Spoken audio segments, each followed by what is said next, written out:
Hi everybody, I'm Craig, welcome to the OAG RC. Let's get into some more RC news.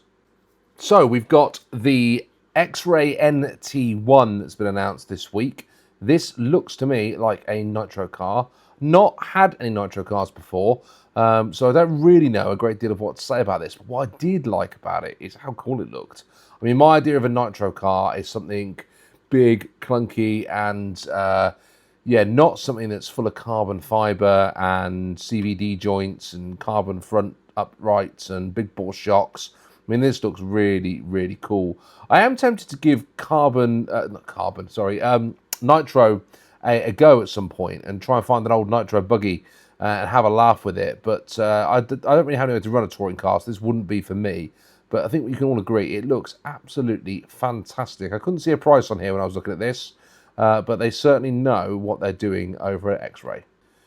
WIRC have announced an SB24, a 1/24th scale electric buggy, a two-wheel drive one. This thing looks nice. It looks quite cool. We saw one of these the other week when we were looking at the, I can't remember what it was called now. There was another 1/24th scale buggy. There's been a couple of them. Losi have done some in the past as well. All seems to be quite the rage to have some nice small buggies about. But what I did notice with this one is it has a very big similarity to a certain WL Toys one here. And you'll notice when you look at this, I mean, there are some differences, but this one is £35 on AliExpress, and this one is €139. There will be some differences. I am sure there will be some differences. But if you're looking for a 1/24th scale buggy to mess around with, are you really that bothered about the differences between this one at €140 and the WL Toys one at 35? I don't know. Maybe there's a difference in motor train. I kind of got a bit stuck when I realised how similar they were. This one here, it does say it comes with adjustable oil-filled shocks. I don't think the other one does. I struggled to find any information about the motor when I was flicking through this. It does come with a lithium battery pack. Certainly doesn't look like it's brushless or anything like that. So, yeah, I don't know what to make about that. I will leave you guys to muse over that one. Associated Electronics have given us a nice 80s style vintage brushed motor. Now, this to me looks very, very similar to that one that we tested and looked at from Tamiya a couple of weeks ago. Black cans, similar triangles on the end, that gold end bell, very, very similar. This one's coming in at $27. I mean, I don't take too much notice of their recommended retail price.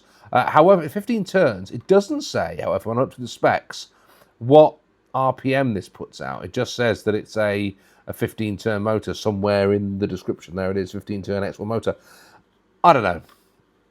To me, it looks like those generic cans coming out of China that you can pick up for £10, £15, and, you know, Associated and Tamiya are making the most of the margins there, I feel.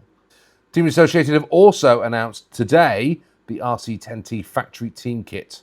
They've taken their RC10 and they've given it a factory team overlay, a decal set, but they've also put some nice extra bits and pieces. Those wheels apparently run on standard hex hardware, which is pretty cool. They've got some upgraded suspension stays. Sorry, lost my words there. Some big bore stocks going in there. They've got different battery mounts and servo mounts on the inside as well. There's those hexes on the rear. I think there's some CVDs in there somewhere as well. It all looks really nice. Upgraded gearbox. All looks really, really nice. But again, who needs this? You know, we've got loads of RC10s, we've got loads of team kits, we've got loads of trucks. Do we really need this one at £450?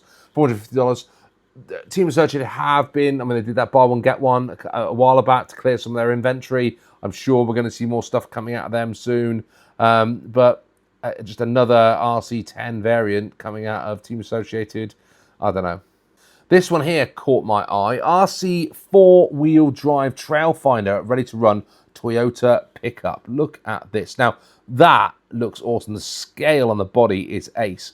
But when you scroll down here and you look at the fact that you actually get an engine bay and working headlights and just everything looks lush. Really impressed by the look of this thing. Looks great. I don't know how it will handle. Looks like it's got a 2-speed gearbox in there as well. Maybe I'm making that up. Has it got a 2-speed gearbox? It looks like it does. Looks really, really nice. Looks like it comes with a NIM pack. It is ready to go out of the box. 45-turn crawler motor in there. It looks great. Looks absolutely fantastic. I love these diagrams. I love the way they've presented it. The only thing, in dollars, $569.99. Quite an expensive purchase. Does look great. In the UK, however, $641.24. That is quite the markup. Now, you've got to be really serious about your crawlers. I love the body. I do love the body. As a view of the doors open and the engine bay, it does look great. But £650 great? I'll let you be the judge of that.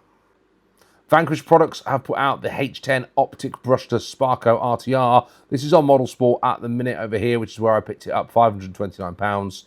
It looks absolutely cool. I love the stance of it there with the body paneling. There was a similar, I believe this is a 1/10, I think I saw, yeah, 1/10. We looked at that 1/24th scale one that was really small that had a similar sort of design to it with the open, the roll bars and the open bars, and it looks really neat. I loved the promotional stuff in here where you had a little slidey scale here, look, and you can see the model and the diagram underneath it. I mean, that's got to be worth your 500 quid, hasn't it? I mean, that looks really cool, doesn't it? But it did look nice. I thought I would showcase it and just show that there's lots of really neat top-end crawlers out there. But, man, I don't know if I could ever justify spending this sort of money on a crawler. It's not my bag, really. Oh, the battery access, that's pretty cool. So it comes out the side. I like that. It looks like it's got lots of kit on it. I'm sure if you're into your crawler, there is a lot here to get super, super excited about. But it's not for me, unfortunately. Now we're on something that is for me. The Tamiya Ford Ranger F150. These, I believe, are already out in the UK. Our friends over in the States and Canada have got to wait a little bit longer for them to get launched. But these are available to purchase, or have been available to purchase in the UK. I believe they may well be completely sold out, but there is another batch of these coming in. Absolutely faithful to the original, but with some additional extra details and extra bits on the body to make it really, really sing. It looks fantastic. Says here in dollars, $491. I think they retailed over here for about £350. So, I mean, interestingly there is a difference the opposite way for the prices. But that Tamiya for me is really, really, really nice. And if I had the £350 available, I would be picking one of those up to run on the Orchard Raceway. For those of you who are super excited and want some more info on the Ford Ranger, the instruction manual is now available over at Tamiya US, and you can get yourself stuck in there and see how that beautiful RC comes together with some of the refinements that they've made to bring it up to modern code. And finally, talking about Tamiya, my mate Tom over at Scale Bodged Not Built has done himself his own Lunchbox Evo. And if you go over and take a look at this video, I'll put a link in the description of this video down below. You can see he has 3D printed all of the parts to try and turn his Lunchbox into a Lunchbox Evo. And I think that's a really cool little project. What he wanted to see is it possible to 3D print yourself and make yourself a Lunchbox Evo? Now, he hasn't gone for oil-filled shocks. There's still the friction shocks on there. He's tried to do it on a bit of a budget, but I think the results were pretty good, if I'm not mistaken. And it's just a fun way of getting excited for the Lunchbox Evo if you can't justify the expense of a Lunchbox Evo. Like you're in my position, I really, really wanted the Lunchbox Evo. I had a pre-order in for it, and I just decided actually there's other things that I would rather get with my money at the minute than just another lunchbox. That I'm looking for things that I can put around the Orchard Raceway, and for me a lunchbox doesn't really fit the bill going around the Orchard Raceway. So yeah, it wasn't for me in the end, but great work from Tom pulling that together. If you haven't seen it, go and check out his video. Right, we've come towards the end of our time. I always give you a channel update when we get to the end, and I will do that. For those of you that haven't seen it yet, please go and check out the Poor Boys Speedrun Challenge 2020 Special podcast over on my channel. We got to speak to Phil one-to-one and catch up about his new speedrun challenge that's come out. He announced the chassis on the 1st of June. It is an ORV chassis. Everybody's getting really excited. There's 4 different classes this year. It's looking like it's going to be absolutely epic.